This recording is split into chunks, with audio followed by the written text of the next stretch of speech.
आपण आज पाहणार आहोत 2 कोरिंथ याचा 11वा अध्याय आणि 3रं वचन. 2 कोरिंथ 11 आणि 3 इथे लिहिलेलं आहे. जर आपल्याला मिळालं असेल तर, तरी जसे सापाने कपट करून हवेला ठकविले, तसे तुमची मने कशाने तरी बिघडून ती ख्रिस्ताविषयीचे सरळपण व शुद्धता ह्यापासून भ्रष्ट होतील असे मला भय आहे.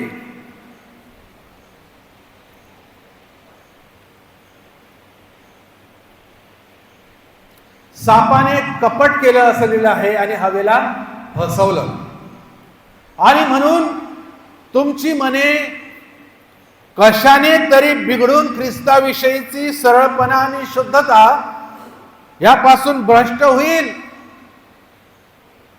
असे मला भय आहे, अशी मला भीती आहे. असं होऊ शकतं, परत असं होतं, रोज असं होतं, नेहमी. हा साप काही शांत नाही. हा ठकवण्याचं, हा फसवण्याचं, आपल्या मध्ये नको त्या गोष्टी आपल्या अंतःकरणामध्ये घालायच्या आणि ख्रिस्ताविषयीचे जे सरळपण आहे, ख्रिस्ताविषयीची जी शुद्धता आहे, यापासून आम्हाला भ्रष्ट करण्याचं काम जे त्याने एदेन बागेत आरंभिलं ते आज पण सुरू आहे. जे एदेन बागेत जे मनुष्य चुकले ते आपण आज पण चुकत आहे. असले की तुमची मने कशाने तरी बिघडून, मन बिघडतात.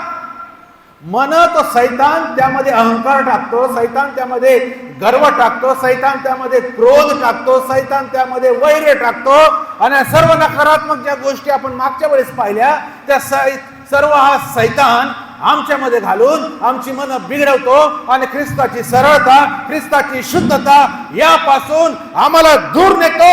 आणि हे भय आहे, ही सत्य स्थिती आहे आज पण.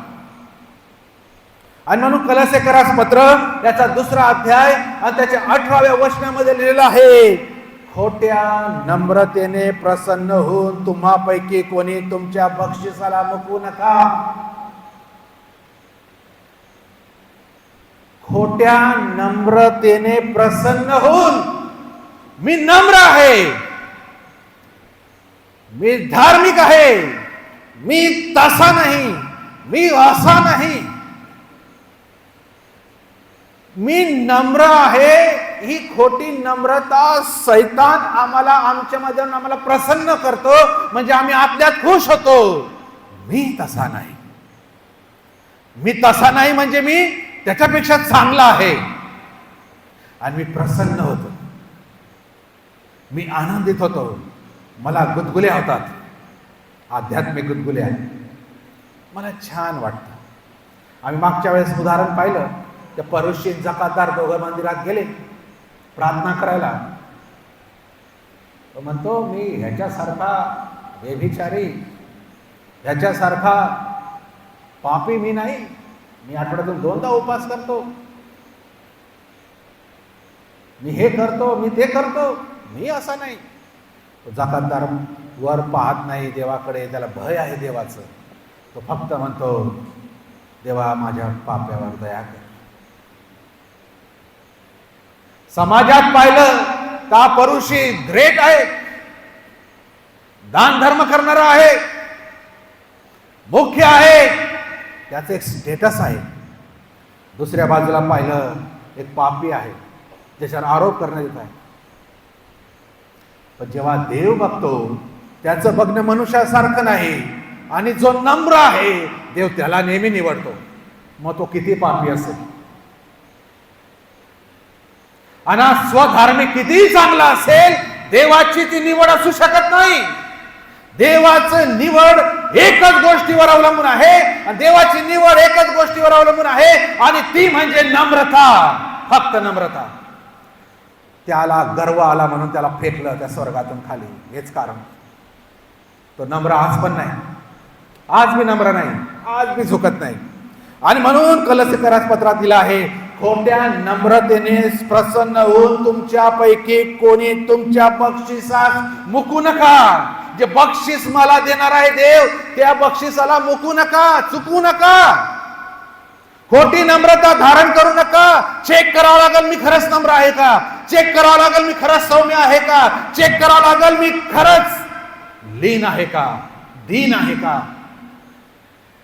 कोणी सांगतं म्हणून ठरू नका, अरे तू खूप नम्र आहे, हा मी खूप नाही.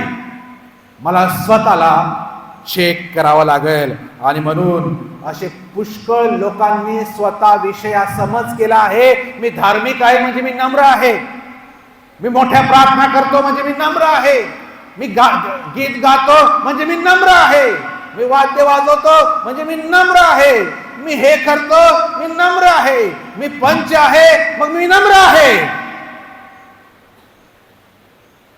असं नाही, मी अध्यक्ष आहे मग मी नम्र आहे. या प्रशंसेने खुश होऊ नका, हा धोका आहे. कोणीतरी आपल्याला फसवत आहे मुद्दामून, आणि कोणीतरी म्हणजे तो एदेन बागेतला जुना साप मला खोटे बोलय माझ्या समोर निर्माण करून मला खोट्या गोष्टी दाखवत आहे, आणि म्हणून मला या गोष्टी चेक करावं लागणार आहे. 2 Corinth 10:5 कोणीतरी वाचा. 2 Corinth 10:5.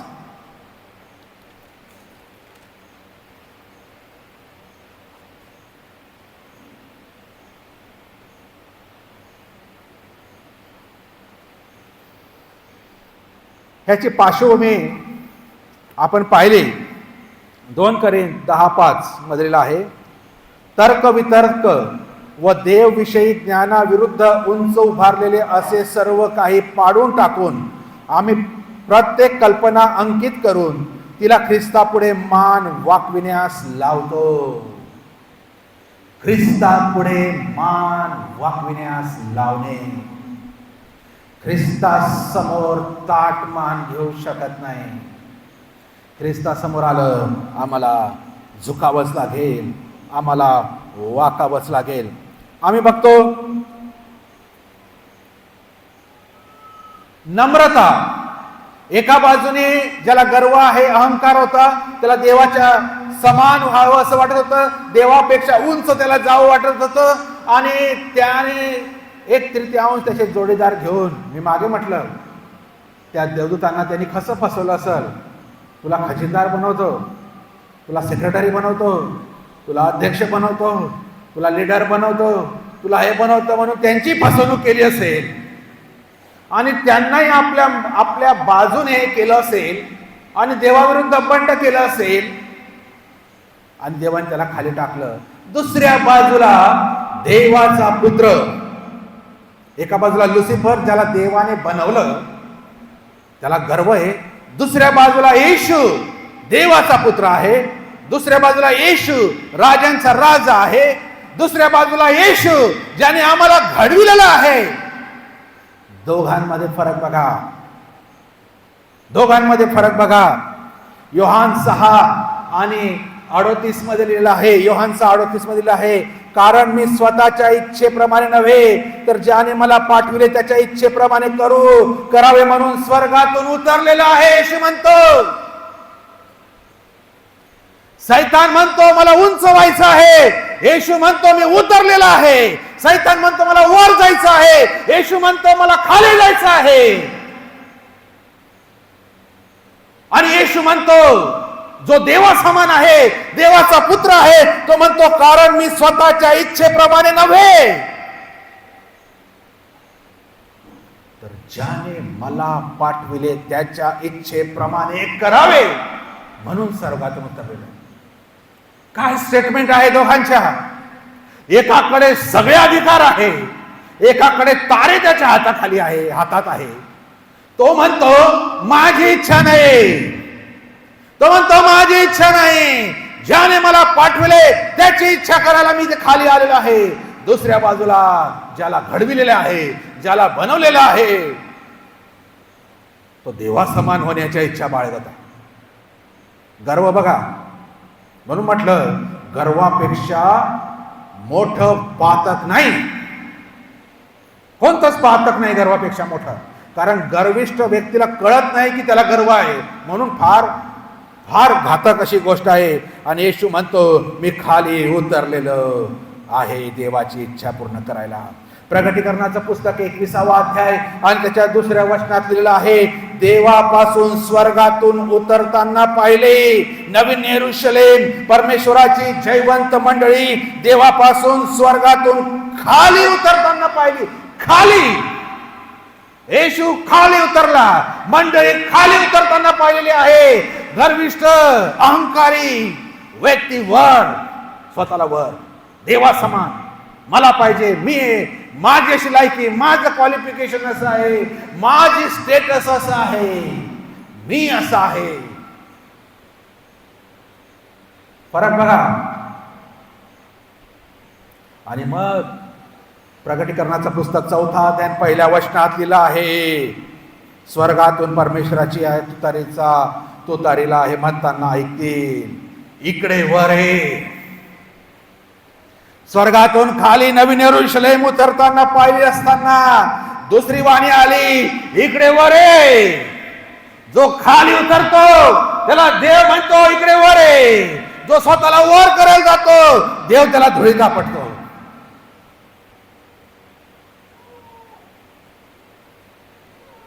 इकडे वर आहे. लोक 19:5 मध्ये येशू म्हणतो जो वर चढलेला होता जक्कय त्याला म्हणतो त्वरेने खाली ये. कसा खाली आहे? त्वरेने खाली ये. अजिबात 1 सेकंद वाया घालू नको. त्वरेने खाली ये. जर त्वरेने खाली आला नाही तर काहीतरी मोठी घटना होऊ शकते. प्रियांनो, आम्ही कुठेतरी चढलेले आहोत जक्क्याप्रमाणे. कुठेतरी वर आमची पातळी आम्ही नेऊन ठेवलेली आहेत. आम्हाला वाटतं आध्यात्मिक रीतीने मी खूप काय आहे, मी त्याच्यासारखा नाही. येशू म्हणतो लवकर खाली. जमलं तर उधून पड वरून खाली. पाय तुटले तरी चालत, वेळ घालू नको. आम्हाला कितीतरी वर्षापूर्वी म्हटलेलं आहे, जेव्हा आम्ही त्याला तारण म्हणतो खाली, अजून आम्ही खोडाला चिटकून फांदीला उतरून नाही राहिलो. सरकतच नाही. नुसतं सरकलेला सांगतो पण तिथे चिटकून त्या पालीप्रमाणे किंवा भरपडीप्रमाणे सोडत नाही. झाड सोडत नाही. उंच ठिकाण सोडू शकत नाही. खुर्च्या सोडू शकत नाही. मी म्हटलं या खुर्चीचे मागचे पाय कापा, जे खुर्च्या सोडत नाही.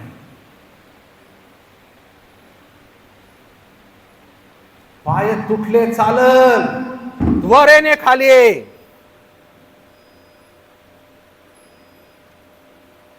येशू जक्क्याला म्हणतो लगबगीने खाली ये. आणि जक्कय त्वरेने खाली आल्यामुळेच येशू म्हणतो या घराला आज तारण प्राप्त झालेलं आहे. जेव्हा येशू सांगतो खाली ये, मला वेळ घालवता येणार नाही. आता मला रस्त्यात थांबता येणार नाही. मला कुठेतरी टाइमपास करता येणार नाही. मला या घंट्यांची वाट पाहता येणार नाही.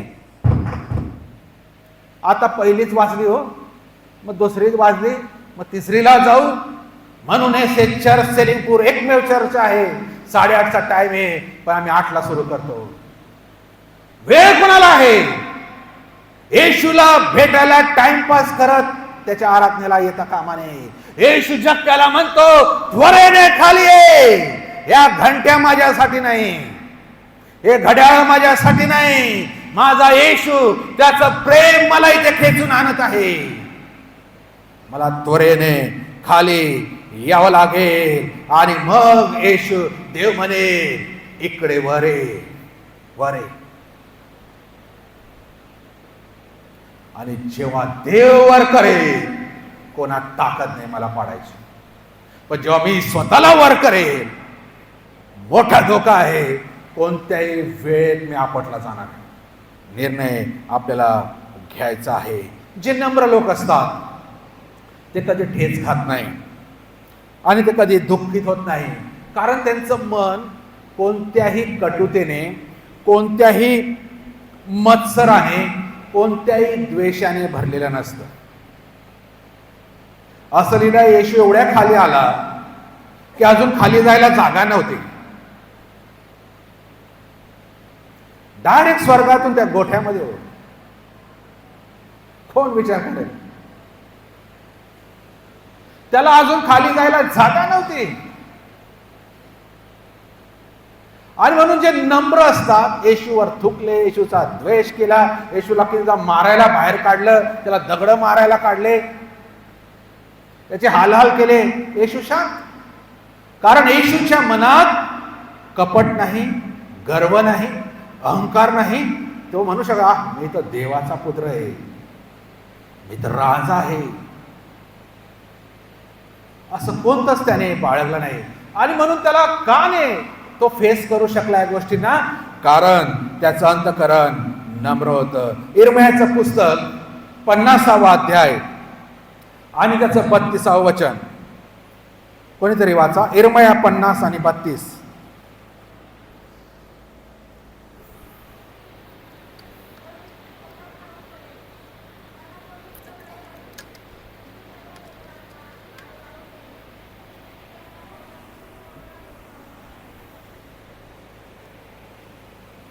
गर्विष्ठ ठोकर खाऊन पडेल, त्याला कोणी उचलणार नाही.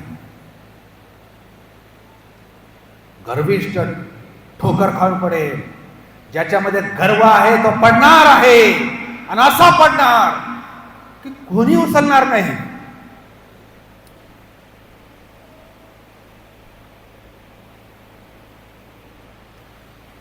कोणतंही पाप केलं तर त्याला कुठेतरी उचलायची, उभं राहण्याची संधी आहे. पण गर्विष्ठ पडला त्याला मदतीलाच कोणी नाही. देवाचं वचन सांगतं, सैतान पडला कोण मदत करेल त्याची? इतका गर्विष्ठ व्यक्ती. गर्विष्ठ पडला तर देवदूत सुद्धा मदत करणार नाही. आणि तो साधा सुद्धा पडत नाही, ठोकर खाऊन पडतो. कारण तो खालीच पाहत नाही ना, वर पाहतो. खाली दगड आहे, खड्डे आहे, त्याला काय माहिती. वर ताट मान करत चालतो, तो पडेल. देवाचं वचन सांगतं, पडेल म्हणजे पडेल, आणि त्याला उचलणारा कोणी राहणार नाही. कारण तो स्वतःची पण मदत करू शकत नाही. आणि म्हणून आम्ही बघतो की स्वतःला आम्ही नम्र केलं पाहिजे, स्वतःला दीन केलं पाहिजे, तरच आम्हाला आशा आहे. दीन व्यक्ती चुकला पडला तरी त्याला उचलणारा देव आहे, त्याचा सहाय्य करता देव आहे. पण गर्विष्ठाचा कोणी सहाय्य करता नाही, तो पडेल आणि त्याला कोणी वाचवणारा मग राहणार नाही. नम्रतेचं जीवन कसं असतं? नम्र व्यक्तीचं हे विश्रामाचं जीवन असतं. गर्व मनुष्याला शिकू देत नाही. गर्विष्ठ लोकांना सुधरवता पण येत नाही. त्यांना शिस्त लावू शकत नाही. ते शिस्त त्यांनी पालन करावं असं कोणी सांगू बी शकत नाही. कारण गर्विष्ठ व्यक्ती शिकण्याच्या किंवा सुधारण्याचा प्रयत्न करत नाही. कारण तो म्हणतो मला सर्व माहिती, मला शिकण्याची किंवा शिकविण्याची कोणाला गरज नाही, मला सर्व माहिती आहे. म्हणून त्याला कोणी शिकू शकत नाही. आणि कोणी त्याला शिकवण्याचा प्रयत्न केला तर म्हणतो मला कोणाच्या सल्ल्याची गरज नाही, मला हे सर्व माहिती आहे. ठीक आहे, देव माहिती, देवाचं सगळं माहिती मला, तुम्ही काय सांगतात. म्हणून गर्विष्ठ कधी शिकू शकत नाही. आणि म्हणून येशूने म्हटलं, डुकरांसमोर मोती टाकू नका. कितीही संदेश ऐकले, कितीही वचन ऐकलं, काय नाही, परिणाम नाही. काय जातं हे तर मला माहिती आहे.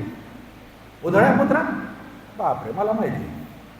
10 कुमारी, मग संडे स्कूल पासून शिकलो. तुम्ही काय शिकवतो? त्याला कोणी शिकू शकत नाही. कारण तो असा समजतो मी सर्व संपन्न आहे, सर्व गुण संपन्न आहे, मला सर्व माहिती, मला कोणाची गरज नाही. दुसऱ्या बाजूला जो दीन आहे, नम्र आहे, त्याला मात्र शिकवले जाऊ शकतात, कारण तो लगेच ऐकतो, त्याची सुधारणा होऊ शकते. आणि म्हणून स्तोत्र 25 आणि 9 मध्ये लिहिलं आहे, स्तोत्र 25 आणि 9 मध्ये लिहिलं आहे, तो दिनास आपला मार्ग शिकवितो. कोण? देव. जे नम्र आहे, जे दीन आहे, त्यांना देव त्याचा मार्ग शिकवितो.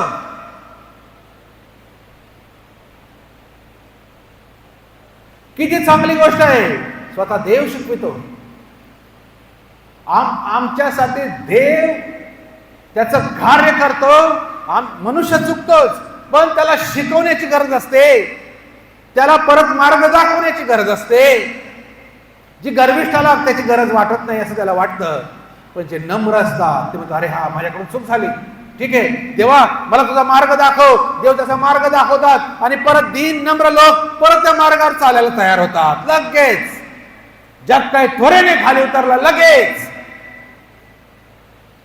आम्ही म्हणतो थांब येशू, फार गर्दी इथे, खूप लोक तुझ्या मागे, थोडं संध्याकाळी, आज दुपारची वेळ, संध्याकाळी तर मी घरी जातो सगळं करतो. लगेच उतरला तो, लगेच येशूला घरी घेऊन गेला, लगेच.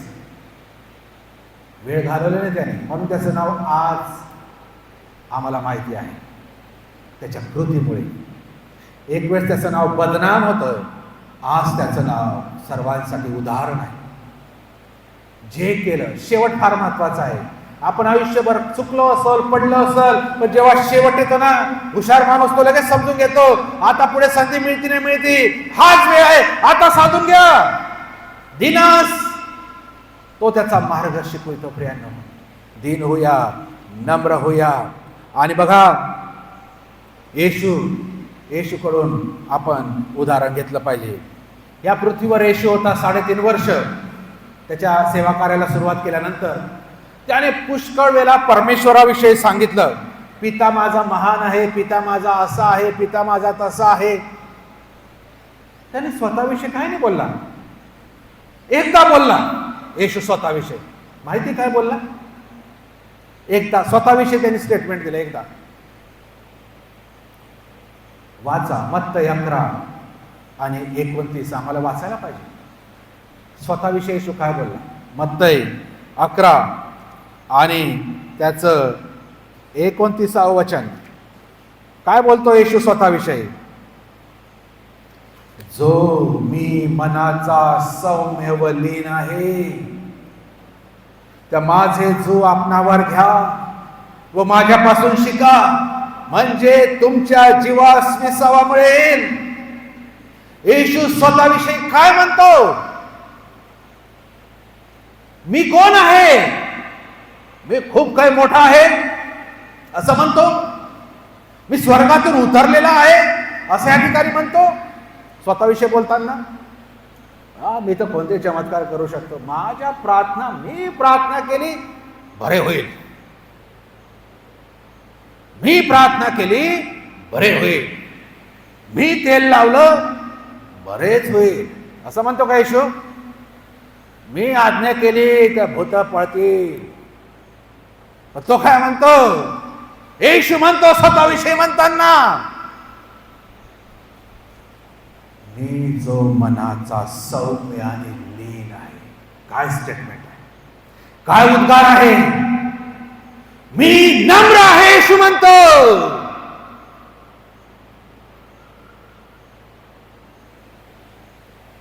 तो म्हणतो माझ्यापासून शिका,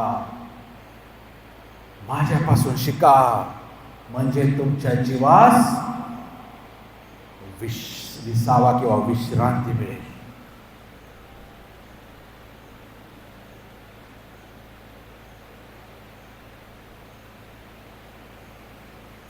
आणि आपण फार मोठ्या मोठ्या गोष्टी स्वतःविषयी बोलतो. मी असा, मी तसा. प्रिया, हा गर्व, हा सैतान आम्हाला भ्रमिष्ट करतो. आम्हाला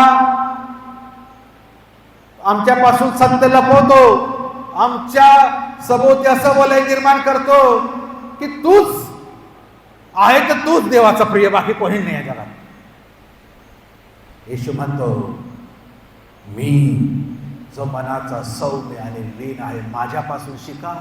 आम्ही शिकलो का? 2000 वर्ष झाले शिकतो का? कधी शिकण्याचा प्रयत्न केला का? आणि म्हणूनच तो म्हणू शकला, एका गालावर जर तुमच्या कोणी मारलं तर दुसरा गाल पुढे द्या. त्याच्या गालाचे केस, दाढीचे केस धरून पटण्यात आले हो. तो शांत होता, त्याने प्रतिकार केला नाही. असं म्हणतात येशू जवळजवळ 6 फुटाचा असेल आणि चांगला धडधाकट तरुण येशू होता, मजबूत होता, अशा लेच्या पेच्या नव्हता. तो सहन करत आहे, पूर्ण होता, कारण तो पूर्ण, येशू पूर्ण होता. तो सहन करत आहे.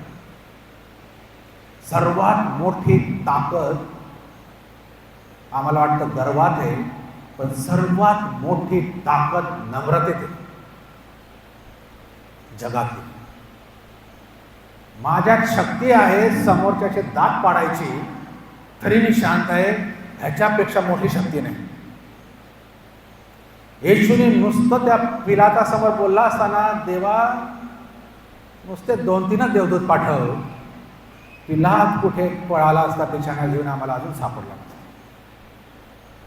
ते रोमी साम्राज्य अजून या नकाशात दिसलं नसतं. तो शांत होता, कारण त्याला माहिती आहे माझी लढाई वेगळी आहे. आणि म्हणून सर्वात मोठी शक्ती नम्रतेत आहे. पण आम्हाला हे जग आणि सैतान असं दाखवतं, नम्रता म्हणजे तुमची कमजोरी आहे, नम्रता म्हणजे तुम्ही भित्री आहात, नम्रता म्हणजे तुम्ही काही कामाचे नाही समजत. अरे असंच याने अपमान करून दिला तुला उघड उघड, आणि तू काही नाही बोलला. आपल्याला राग येतो कोणी अपमान केला तर नाही, पण आम्ही जशाच तशा जेव्हा उत्तर देतो तेव्हा शक्ती संपलेली असते. पण खरी शक्ती, खरी ताकद कशात आहे? सौम्यतेत आहे, नम्रतेत आहे. आणि जेव्हा माझा अपमान होतो, जेव्हा मला शिव्या देतात, जेव्हा माझ्याविषयी नाना प्रकारच्या गोष्टी वाईट बोलल्या जातात, पसरवल्या जातात, आणि तरी मी जर शांत आहे, हे मला पण कठीण आहे, पण जरी मी शांत आहे याचा अर्थ देव माझ्या बाजूने लढत आहे. मी स्वतःहून परिस्थिती हातात घेऊन जर लढण्याचा प्रयत्न केले तर मी एवढं काही नुकसान करेल समोरच्याचं, पण एवढं करणार नाही जे देव करेल. आणि जेव्हा देव करेल यांना उठता येणार नाही, त्यांचे मनके तोडून टाकायचे. आणि मग काय झालं? येशू शांत होता. इस्रायल लोक 1947 पर्यंत अस्तित्वातच नव्हते, देशच अस्तित्वात नव्हता. सर्वीकडे यांची पांगापांग करून दिली, इतका मार दिला. आता आले जगाच्या नकाशावर, कारण ते अभिवचन दिलं होतं देवाने, म्हणून इस्रायलाबरोबर देव आहे. पण सांगायचं तात्पर्य, येशू म्हणतो, मी जो मनाचा सौम्य आणि लीन आहे, माझ्यापासून शिका, म्हणजे तुमच्या जीवाला विसावा मिळेल, तुमच्या जीवाला विश्रांती मिळेल. जेव्हा आम्ही लीन आहोत, जेव्हा आम्ही नम्र आहोत, जेव्हा आम्ही सौम्य आहोत, तेव्हा आम्हाला विसावा आहे, तेव्हा आम्हाला शांती आहे. आणि म्हणतात, म्हणून शालेमाचा राजा आमचा येशू आहे. त्या झावळ्याच्या रविवारी ते गाणं ना, शालेमाच्या राजाला. शालेम म्हणजे शालोम, ज्याला आम्ही सलाम म्हणतो, पण खरा शब्द शालोम आहे. आणि शालोम म्हणजे येशूची शांती तुम्हा सहही असो, येशूची शांती तुम्हा बरोबर असो. सलाम पेक्षा भी चांगला शब्द आहे शालोम. आणि सलाम बिलाम असे काय हस्तांदन करून करत नाही, गळे भेटून करतात. शालोम तुझ्या बरोबर. आज लोकांना पैसे नको हो, आज लोकांना शांती पाहिजे. शांतीची खूप गरज आहे. आज आम्ही ते हसत असले, प्रसन्न असले, पण आम्हालाच माहिती आहे आमच्या मनात काय विचारांचं वादळ आहे. आणि म्हणून लोकांना मानसिक शांततेची सर्वात जास्त गरज ह्या जगामध्ये आहे ती म्हणजे येशूची शांती असण्याची गरज. 2 टायमाची भाकर नसली तरी चालल, पंचपक्वान्न टेबलावर आहे आणि माणसाचं मन अस्थिर आहे, त्याला गोड लागल का ते? पण जरी चटणी भाकर आहे, मनुष्य खुश आहे, आनंदित आहे, प्रसन्न आहे, शांततेने भरलेला आहे, त्याला समाधान आहे. आणि म्हणून सर्वात मोठी गोष्ट येशूची शांती. येशूची शांतीमुळे आम्हाला विसावा मिळेल. आणि तो विसावा केव्हा मिळेल? जेव्हा आम्ही येशूपासून शिकाल. आणि येशूपासून आम्ही काय शिकाल? येशूपासून आम्ही त्याची सौम्यता शिकाल, येशूपासून आम्ही त्याची नम्रता शिकाल, येशूपासून त्याची लीनता शिकाल, तेव्हा होणार आहे. ही गोष्ट अजून चांगल्यानं समजली नाही. खरी शक्ती नम्रतेची शक्ती. आज फक्त इगो आहे, त्यामुळे सगळ्या जगामध्ये लढाया सुरू आहे. मी मुख्य आहे हे सांगायला प्रत्येक जण प्रयत्न करत आहे. मी सर्वश्रेष्ठ आहे हे सांगण्यासाठी, हे दाखवण्यासाठी प्रत्येक जण प्रयत्न करत आहे.